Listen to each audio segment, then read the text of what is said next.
Okay, so guess who's behind us? Captain Gug. He's finally arrived, which is really quite amazing. He's having a nice run through now, and beautiful quartering breeze. He's had his spinnakers up and mizzen staysails. Now he's got all the gear up, and he'll be extremely happy. So we're about 2 miles or so from the finish line, and we'll follow him right through to the end. So voila. Bonjour à tous à nouveau, et donc nous voilà tout près de Michael Guggenberger, Captain Gug, qui se trouve actuellement au nord de la ville, à quelques milles seulement, je crois 2000 environ, de la ligne d'arrivée. On ne l'a pas vu pour ce qui me concerne depuis Hobart au mois de janvier, et il arrive aujourd'hui, troisième et dernier. Et il n'a plus sa barbe. Fantastic. Oh, you cut your barb! Yeah. You look better than in Cape Town. Yeah, fantastic. Yeah. Awesome. Je ne parle pas trop, je vous laisse vivre l'ambiance et l'admirer. Arrivé ce matin avec le soleil, tout content, vers le port des Sables d'Olonne, à l'instant salué par... Just like you. The boat looks brand new. Yeah, not now. 2 hours, you can buy it. Yeah. It's 2 more hours. Yeah, fantastic, eh?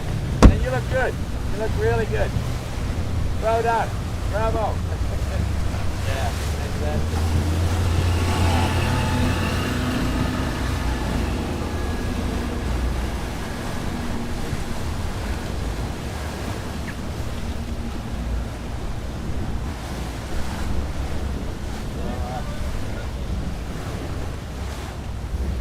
So he's looking extremely good, and I got to say the boat looks brand new. And he laughed. He asked me if I wanted to buy it, you know. So we got a couple of hours, and then it'll be on the market. He's got a few barnacles on the bottom, but it looks really impressive. Looks very impressive indeed. It is remarkable. He's gone all the way around the world without any major failures at all anywhere. He's looked after it. He's sailed consistently. He's third on the podium out of 16 finishes. Quite amazing indeed. And he deserves to feel proud. And it's quite a. I got no idea what's going through his head, but I reckon he's just about to start screaming. So looking very good. Yeah, it's a Biscay 36, and that's 2. Simon Kerwin, who was Chichester class, arrived. Very fast situation, and he was really flying. That was Biscay 36 sloop rig, and this one's a ketch rig. And I think if I remember the numbers, one was the first one built and one was the last one built. So quite interesting boat. You can't beat a ketch for visual appeal. It's really cool. So he's had his spinnakers running, obviously. He's got his spinnaker pole up on the bow, sticking out as like a little sprit, probably running an asymmetric.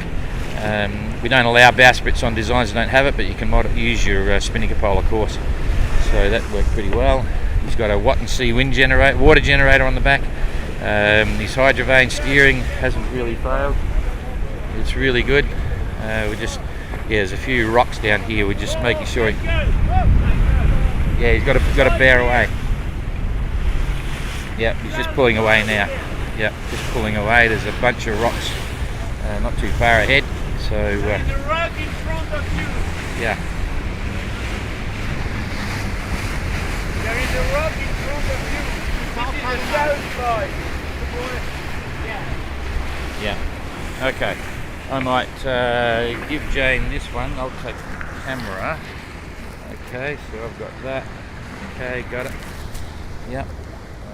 Just so that this is coming down.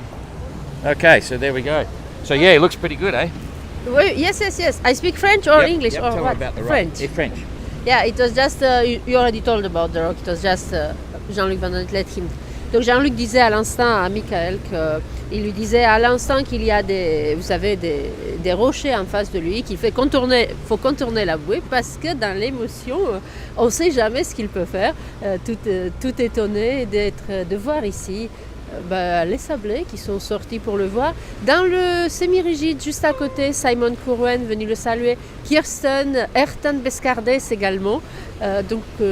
Je ne sais pas vous, et puis des gens des Sables, et puis des gens. I just spoke about that. Yeah. In English too. So yeah, I was just saying in France that it's in the rib just next to him. You can see Kirsten, Ertan, and Simon who came to welcome him. Et donc du coup il m'a coupé voilà, je ne sais plus, j'ai perdu le fil de ce que je disais. Je disais que oui, je me demande ce qui se passe dans sa tête. Déjà on a remarqué tout à l'heure qu'il a coupé sa barbe, la barbe qu'il avait à Cap Town. Je me demandais s'il allait arriver avec une barbe de Père Noël. Il a coupé sa barbe, le bateau est pas mal. On voit un peu de barnacles à l'arrière. Et puis on l'a vu tout à l'heure nous filmer les gens qui l'accompagnent. Et moi je me demande ce qui se passe dans sa tête. Il arrive, je croyais hier qu'il était premier autrichien à finir un tour du monde. En fait il est deuxième après Norbert Sedlacek qui avait fini en Vendée Globe en 2008-2009.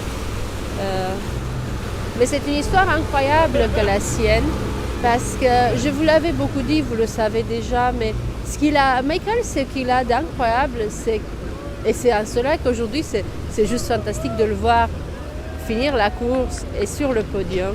Ce qu'il a de fantastique, c'est qu'il n'avait pas énormément d'expérience de la navigation. Assez peu en fait, il a commencé à naviguer il y a seulement 10 ans, mais il c'était le premier à s'être inscrit dans la Golden Globe Race. Dès 2015, il avait écrit à Doug McIntyre, il n'avait pas de bateau, il n'avait pas de budget. Ça a été un parcours long de plusieurs années, et puis je vous l'ai déjà dit ici plusieurs fois, il a été très déterminé, même sans argent, à finir son bateau. Il travaillait lui-même, il venait de Vienne, d'Autriche en voiture, à Bournefaret, en Loire-Atlantique, parce qu'il avait acheté le bateau d'Antoine Couzeau qui se trouvait là-bas. Et il travaillait sur son bateau, il a travaillé pendant tous les confinements, tout seul, dans un port complètement vide, dans le froid. C'est une histoire qui m'avait beaucoup touchée à ce moment-là, et c'est pour cela que j'avais été très heureuse pour lui qu'il trouve un sponsor juste avant le départ. Mais à aucun moment j'aurais pu imaginer qu'un jour je serais ici sur le pont en regardant Michael Guggenberger non seulement finir son tour du monde, ce que je lui souhaitais, même si on sait tous que la Golden Globe Race, ils sont 16 à partir, on ne sait jamais combien à revenir.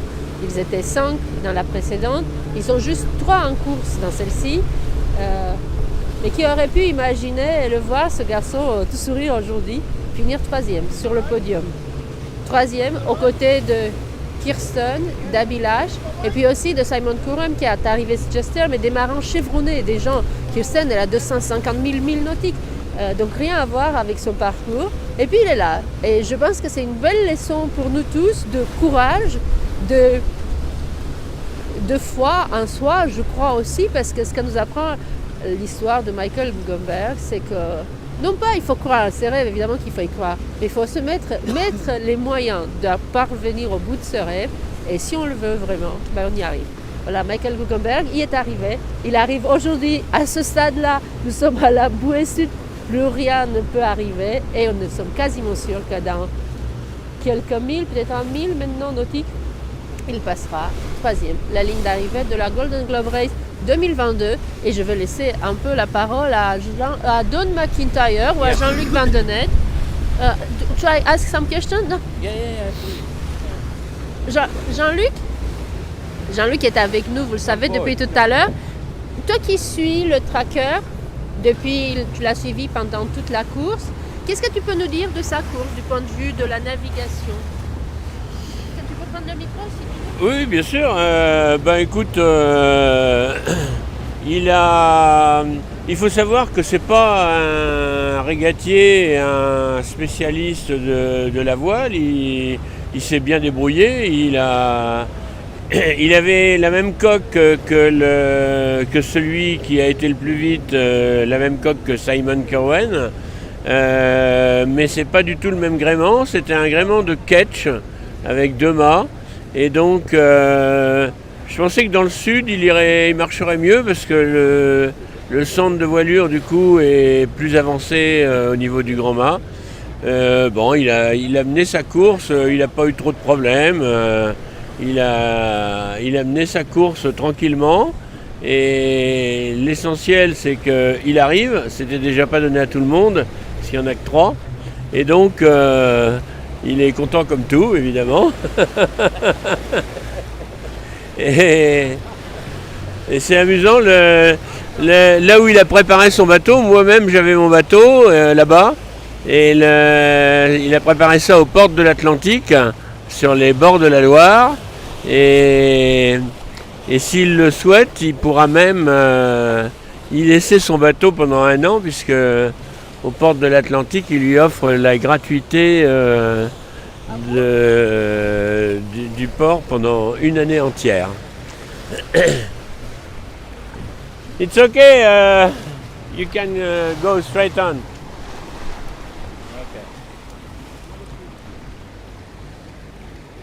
Voilà, il vient de passer la bouée des barges, qui est une bouée sud, il la laisse dans le sud, parce qu'entre les barges, le phare des barges et cette bouée, il y a un caillou qui est assez virulent. Donc là, il peut reprendre sa route et l'offer vers la ligne d'arrivée, qui est à quelques milles maintenant. Alors à l'arrière, on voit son hydrogénérateur qui est remonté. On voit son régulateur d'allure sur lequel il a fait un cœur en disant I love winds. Je suppose qu'il a dû faire ça avec des autocollants et il a dû faire ça un jour où il n'y avait pas de vent, parce que c'est vraiment le problème quand on n'a pas de vent. Et ben en bateau, c'est vraiment Kirsten le confirmait, c'est vraiment les moments les plus désagréables et les plus durs, c'est l'absence de vent. Alors il a aussi une particularité, c'est qu'il a mis son tangon comme un bout dehors à l'avant pour pouvoir envoyer une voile plus sur l'avant.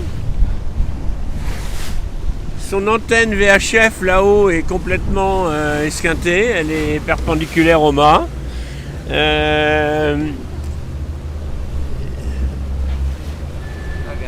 Autrement, les voiles ont l'air en bon état. En usé, bien sûr, mais... I better do some English.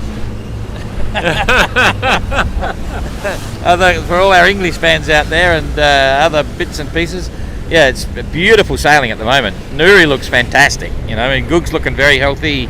He shaved his beard, and it all looks pretty cool. We've got a lot of noise, residual noise, so I hope this isn't blanking out the mic.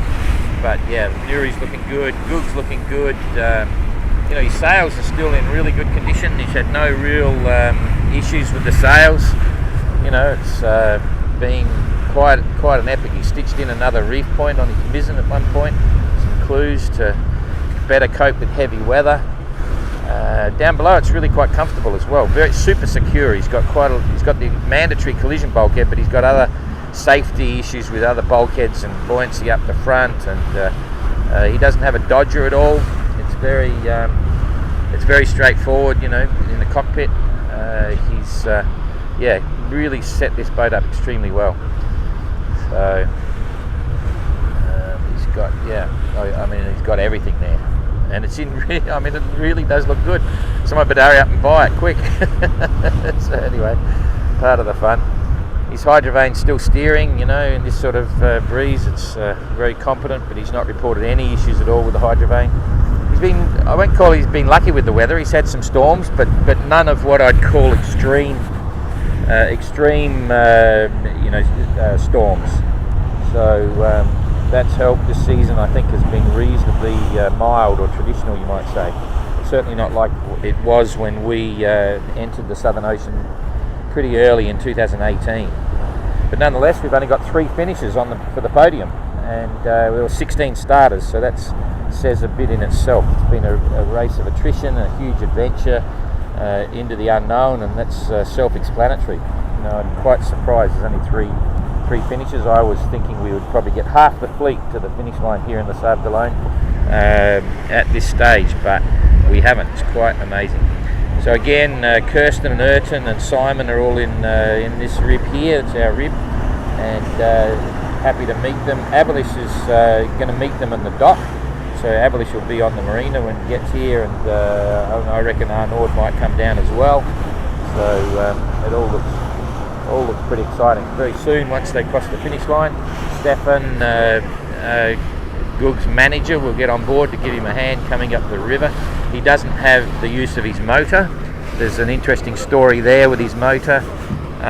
He actually, the two fillers on the boat, one for diesel and the other for water, were actually leaking, and so he got salt water in his drinking water as well as in his diesel tank.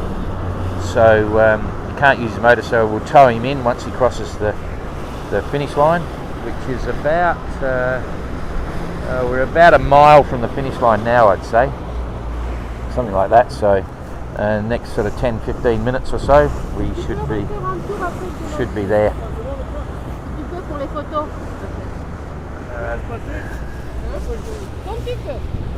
Okay. Whoop. Rolling around a bit. So yeah, the NURI's looking good. Great point of sailing. Nice finish. That Genoa on the end there is actually sponsored by Ada. Not many people know that, but Ada bought him that Genoa up on the bow, the furling Genoa. All his gear's got profile furling gear on the outer. No problem with that. Everything's been really cool. So he's a very happy traditional circumnavigator, and that was his dream from 2015 when he signed on with the first edition of the GGR. Hadn't had a lot of sailing experience at that stage, but then turned himself into a Yachtmaster offshore sailing instructor. Trained a lot of people, finished refitting this boat, and then set off on his own qualifier.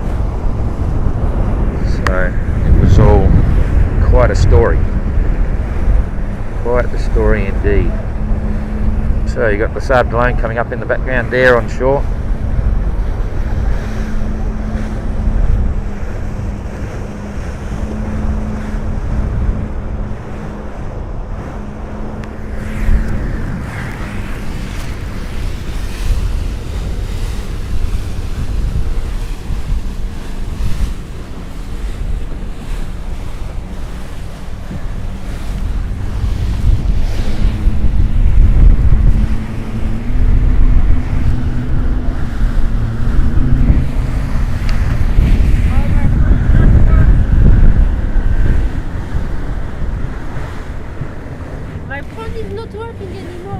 Phone's not working.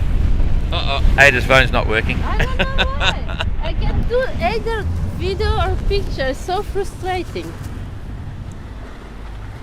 Up.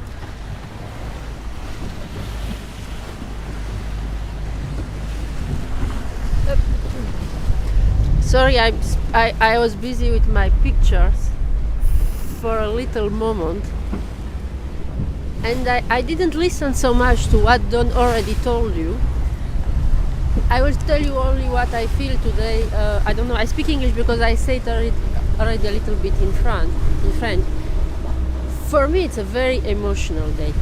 For you, I don't know. Because, you know, it's emotional always to see an arrival, to see someone who achieved a dream, who achieved a tough work too. But in this situation, for Michael Guggenberger, it's very emotional because this guy came from nowhere. Not so much sailing experience, not money at all at the beginning. He just had a dream, an idea to do the GGR. He's the first one who spoke with Don since already in 2015, I think. My English is not good, so I will try to make it short. Perfect. But what I want to say is that for us, this guy is a kind of inspiration because he shows us in our normal lives, even if we are not sailors, because I'm not a sailor, but he teaches us that when we really want something, when we really want a dream, and we really do everything to go for it, it might work. Because yes, he was on the start line, and this is determination, this is his work. You remember he came for Vienna, driving, living in his car in a port here next to Les Sables d'Olonne. I think the port offered him the berthing for 1 year for free now. But what was amazing, it was to see him. I went once with Don to meet him. He was alone during the lockdown in this harbor. He was sleeping in his car, sleeping in his boat. It was absolutely no one, and he was completely alone working on his boat every day in this cold, windy, very wet Vendéan winter. So that's why, for me, when he's on the start line, it's just normal because he just worked for that. He prepared the boat. He's on the start line. This is normal. But when today he's on the finish line, that shows me that when we really want something, it's not the experience who matter. It's not the money that you have or you don't have who matter. What matters the most is to want it badly. And it's what he did. And that's why I'm so happy and proud of Michael Guggenberger this morning. I should speak French. English is not my... It's your job, though. It's good. Yeah. No, very good. Yeah, quite a story. NURI must be happy. The sardine company in Portugal, catching, smoking, and packing sardines in a traditional way. There's a bunch of women in the factory. The factory's historic in its own right. I forget the actual age of the factory. I think it's about 100 and something years old. It's all very traditional. Gug went down there and told us all about it. It was quite amazing. So traditional sardines, and I think that they're available online and all through Europe and bits and pieces. And I think it was a passion of the actual owner of the company, who's got a classic yacht of his own, and certainly selling a few more sardines. And if you're into chili, that's their favourite brand, chili sardines. So quite cool. I met the guys yesterday. It's a great story for NURI, and I'm sure everyone's now in the factory that are watching this, I reckon. So it's a good look for sure. He's got his spot.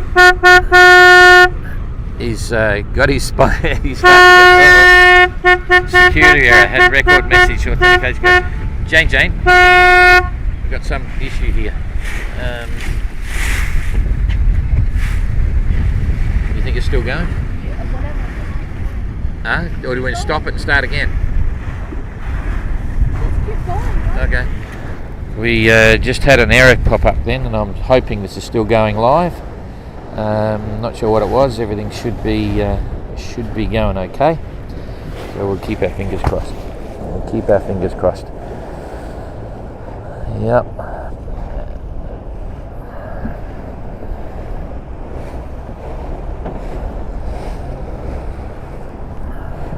So where's the line? I'm just looking for the buoy here. I can't see it for the finish line. We're still a fair way from the line. I can see the breakwater clearly, but must be probably a third of a mile, maybe. 1 mile, I think. 1 mile. Yeah, I can't quite see it. Okay, thinking maybe a mile. So NURI's got a bone in her teeth then. Nice flash on the bow. It's incredibly clean hull, Remember all the slime on Kirsten's boat, and there's just nothing on NURI. So it's all a bit crazy. Still going, Jane just checked. So we've still got the signal, so that's all good. I'll just stop talking and you can enjoy the beauty of the moment.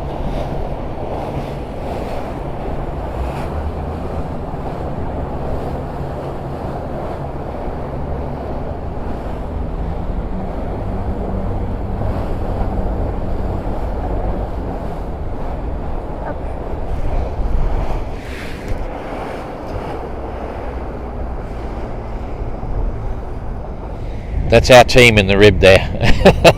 They're all supposed to be. They're all supposed to be working hard. They're having too much fun. Oh, Gug's on the other side. Gug's he's got his own. This is typical Gug. He's got his tow rope organised. Everything's there. Very slick and seamanship and all that sort of stuff. Normally we just come up with the tow line, chuck it across, but he's one of the essence of good seamanship is to be prepared with everything, and it's all common sense, and he takes nothing for granted. He's one step ahead of the game a lot of occasions, and that's probably part of the key to how he's got around so successfully. With very, everything's still working. I mean, it's jeepers. You look back in 1968, things were a little bit different. They didn't have the same materials that are available now, and the designs are maybe a little bit improved. Of course they are, but these boats go back some time. I think forget the date of the first berth of the Biscay 36, but the bottom line is the boat leaves, sails solo around the world, comes back and still looking as good as the day it set off. It's quite amazing, quite cool.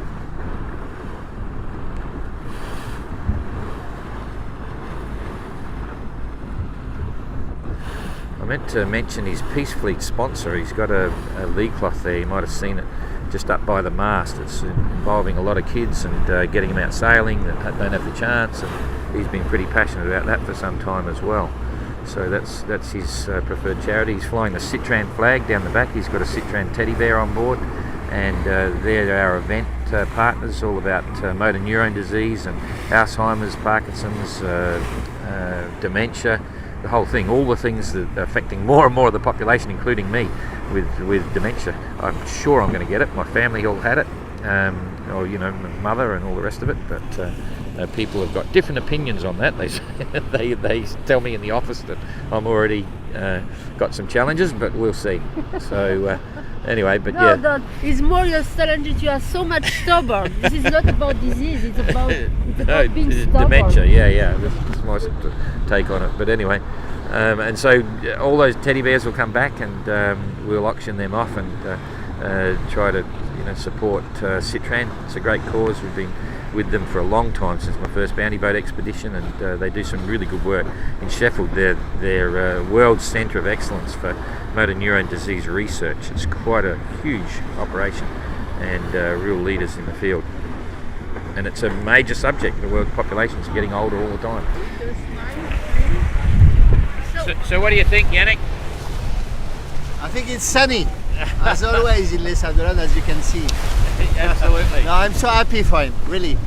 He did a great job from Austria. Yep. Third of the second GGR. Congratulations, Michael. Yeah. Perfect. Yeah. So it's pretty impressive for sure. Pretty impressive. Alors je ne l'ai pas dit en français tout à l'heure, j'ai oublié de vous le dire. Il arrive donc ici aujourd'hui après 249 jours de mer, et il est parti comme les 16 autres début septembre des Sables d'Olonne, et donc 249 jours plus tard, je crois que ça fait 8 mois et quelques, il faudrait qu'on calcule. Il arrive aujourd'hui, nous sommes à un peu moins d'1000 nautiques de la ligne d'arrivée. Et c'est assez amusant parce qu'il est très calme. Il sourit, il est content, on se doute. Il est peut-être aussi concentré, voilà. C'est plutôt le mot que j'utiliserais, c'est concentré. Peut-être est-il fatigué après la traversée du golfe de Gascogne. La météo a été trop mauvaise, mais il y a, comme vous le savez, dans le golfe de Gascogne, beaucoup de trafic, des bateaux de pêche, il faut faire très attention. Et puis cette nuit, pour ceux d'entre vous qui ont suivi le trucker, on a un peu compris qu'elle a peut-être choisi de ne pas arriver de nuit à 3h du matin et d'attendre peut-être le jour, parce qu'on voit sur son tracé, il va pas mal nord. Donc moi je pense qu'il est un peu monté, ou peut-être avait-il besoin d'un temps de concentration avant d'arriver à terre, parce que vous savez, cette extrême solitude, on ne parle pas ici d'un mois, de 2 mois, mais il s'agit de presque un an bientôt, de seul, tout seul sur ton bateau, avec tes démons, avec tes joies, mais avec tes questionnements, avec tes problématiques. Et je pense que c'est...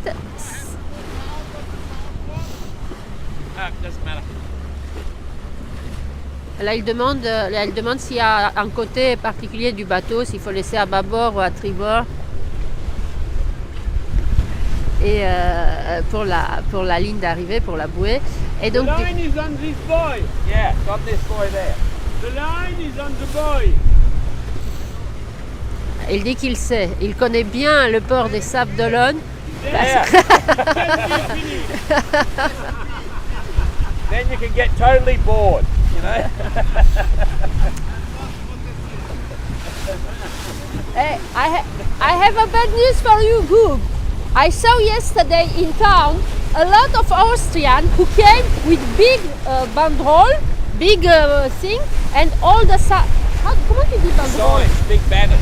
Big banners, and on the banners you can read "Gug, let's party." So I'm afraid once you arrive, you need to party. You have no choice. It's a good reason.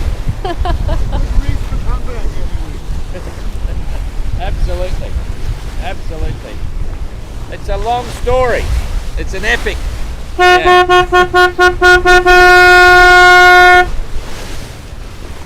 Ouais, j'ai perdu parce que du coup il est venu, j'ai perdu. Et j'ai perdu le fil de ce qu'on racontait en fait, voilà, de ce que je vous racontais.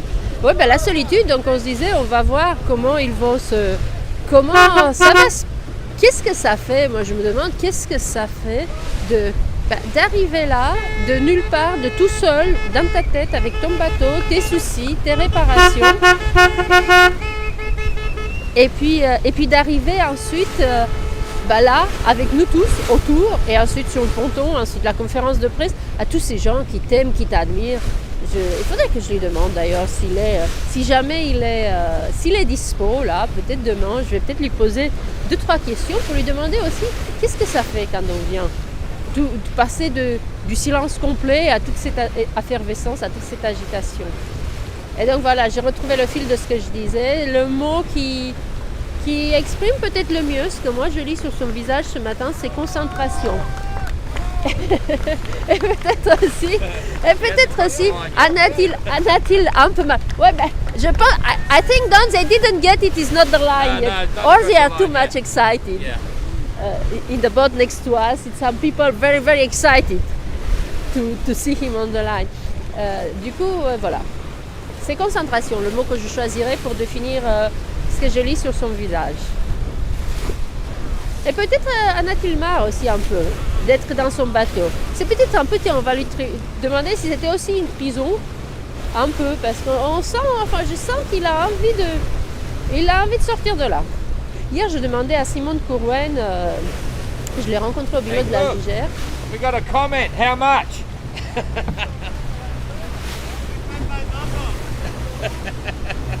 What are you speaking about? About the price for the boat. Ah. He said you've got to talk to him. Yeah.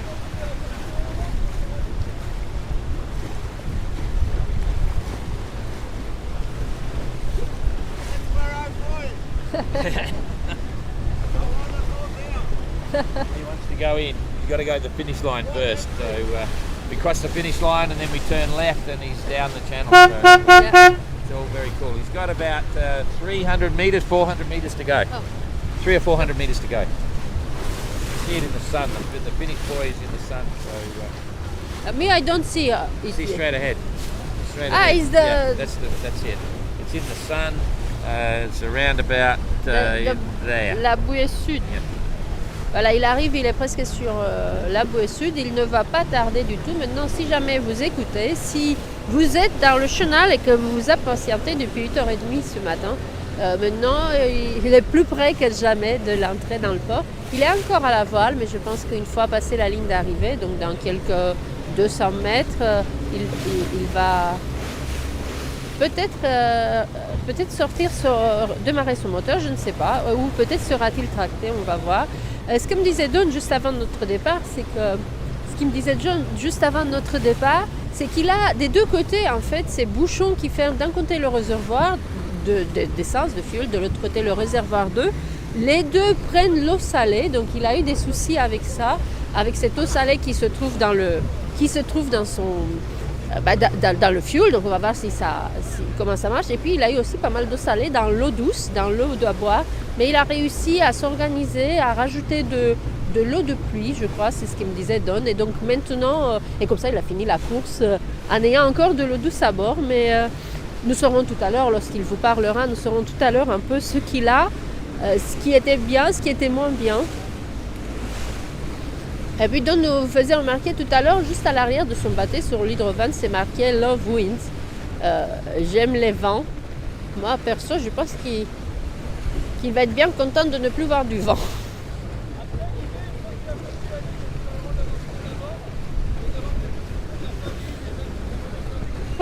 No,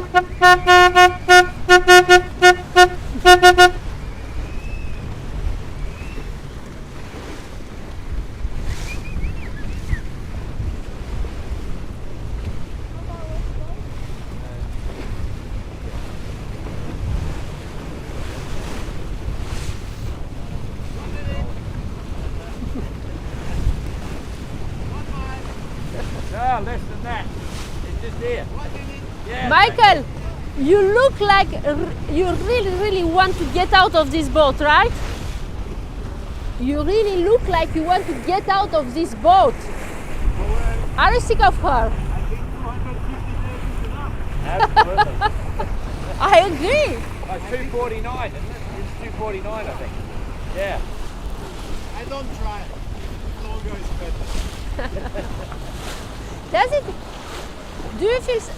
I learned yesterday you are only the second Austrian arriving, finishing a circumnavigation after avec Norbert Sedlacek in the Vendée Globe.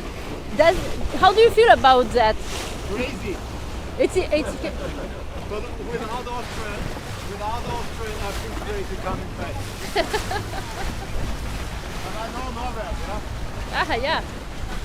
Anyway, it's an impressive race you did, Michael. An impressive one. Yeah, very. You're nearly there. That's it. That's the one. Hey, you can get out of your jail now, very soon. What do you want to eat? What are you dreaming about first thing? Schnitzel. Coffee, A coffee? good coffee, on the table, not moving, on the chair, not moving, and then 1 hour shower. Ah, ok. Je lui demande quelles sont les premières choses qu'il voudra faire une fois arrivé à terre. Parce que là, il est content, il va passer la ligne d'arrivée. Moi, je vais faire des photos. Okay, so he's getting very close to the line at the moment. Not yet. It's coming.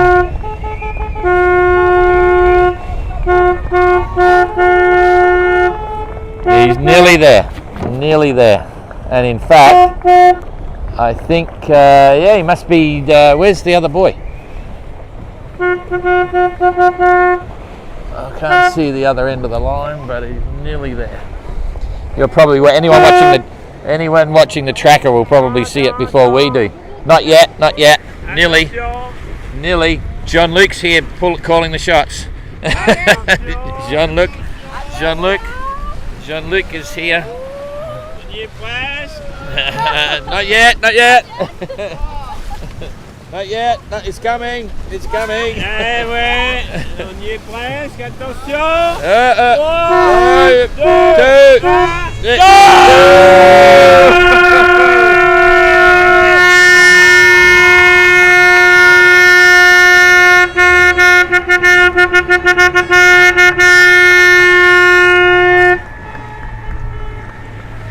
Okay, that's amazing.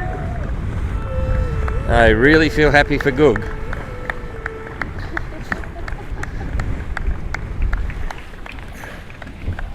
Quite something, eh? Yes. Yeah.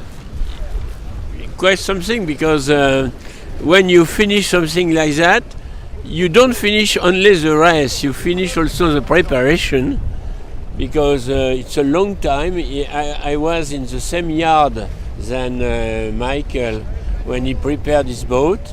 It was a long time. It was the boat of Antoine Couzeau before, and he prepared his boat, he worked on his boat, he tried his boat several times, and after that he entered in the race, and the race is very long. They are alone, they cannot talk to the family, they cannot have any contact, and this is the end of a part of his life.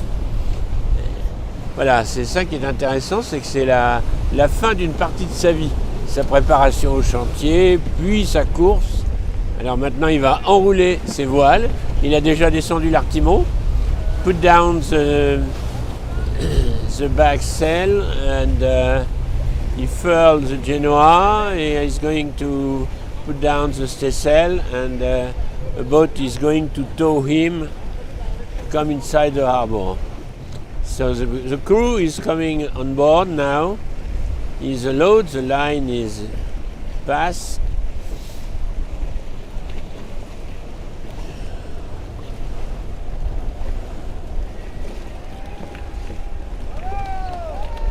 That's Stefan, his manager, is on board and going to give him a hand to drop the lines and bits and pieces. So Stefan lived every moment of the race with Michael. Keeping an eye on things. We were talking to him often about different subjects. So he was a big hand prior to the start of the race. He's a sailor, got his own boat, the catamaran down in Lanzarote, and it makes life a little bit easier to set up the tow and all the rest of it. We'll get fenders on board and bits. And then we'll take them down the river. The channel, the channel, not the river. Le Chanel. So, Le Chanel. Yeah, we sometimes stop this and start up another one. I think we'll just stop it and just check signals, and we'll be back again in a minute with everything underway again, just to make sure everything